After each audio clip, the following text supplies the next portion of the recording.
Hello, आप सबका स्वागत है मेरे यूट्यूब चैनल पे। एसएससी जीडी के एग्ज़ाम चल रहे हैं, जैसे आपको पता ही होगा कि मेरा एग्ज़ाम है जो 28 तारीख को था, वो मेरा तो हो चुका है। जैसे मैंने कितने क्वेश्चन अटेम्प्ट किए, क्या लेवल रहा था, वो मैं आपको बताऊँगी। जो मेरा पेपर का लेवल था ना, वो ना ही ईज़ी था, ना ही ज़्यादा हार्ड था। मेरे पेपर का लेवल मॉडरेट था।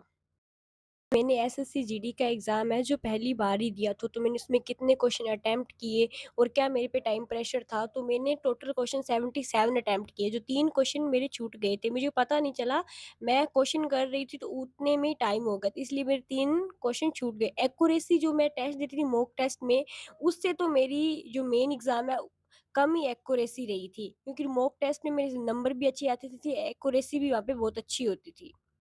और जिनका भी आगे एग्ज़ाम है, उनको टाइम का ध्यान अच्छे से रखना है। अब हम बात करते हैं कि हमारे रीज़निंग सब्जेक्ट से कितने क्वेश्चन आए थे, कैसा उनका लेवल रहा था, क्या कोई नए क्वेश्चन भी ऐड हुए थे। तो रीज़निंग का लेवल है ना, वो मॉडरेट था, क्योंकि टाइम टेकिंग था, टाइम ले रहे थे क्वेश्चन सॉल्व होने में। और क्लॉक और कैलेंडर जो किसी ने भी एक्सेप्ट नहीं किया था, वो भी चैप्टर आए थे। पर ये नहीं है कि क्लॉक और कैलेंडर से हार्ड क्वेश्चन आ रहे थे। कैलेंडर से एक क्वेश्चन ये था कि आज का डेट पूछ के और उसके 4 मंथ बाद कौन-सा डे होगा, वो क्वेश्चन आया था क्लॉक से। तो कोडिंग डिकोडिंग से 4 क्वेश्चन आए थे और रैंकिंग से कोई क्वेश्चन नहीं आया था। और उसके बाद और सीटिंग अरेंजमेंट से मेरे पे एक सर्किल का क्वेश्चन आया जिसमें 6 लोगों को बिठाना था, और मेरी वाटर और मिरर इमेज के क्वेश्चन नहीं आए थे। मतलब ओवरऑल रीजनिंग का जो भी था वो मॉडरेट था लेवल। फिर आता है जीके का लेवल हार्ड था। जीके के अंदर कोई जीके का लेवल भी मॉडरेट था, मॉडरेट टू हार्ड ही कह सकते हैं, क्योंकि पॉलिटिकल से आर्टिकल से तो कोई क्वेश्चन आया नहीं था। स्टैटिक जीके से गेम से क्वेश्चन आ रहे थे, करंट अफेयर से 4 से 5 क्वेश्चन थे, हिस्ट्री से भी क्वेश्चन आ रहे थे, एक पंचवर्षीय योजना से आया था जो 5वीं पंचवर्षीय योजना से जुड़ा हुआ था। और लोक नृत्य में मेरे से क्वेश्चन नहीं पूछा गया था।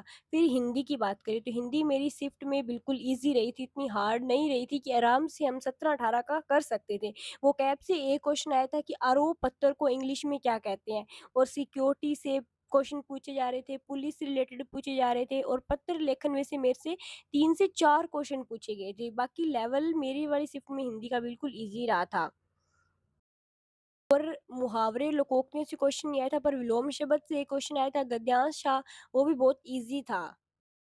शुद्ध वर्तनी पूछी थी जिसमें दीपिका का शुद्ध वर्ण पूछा गया था। फिर तत्सम तद्भव से कोई क्वेश्चन नहीं आया था। वाक्यांश के लिए एक शब्द से क्वेश्चन आया था।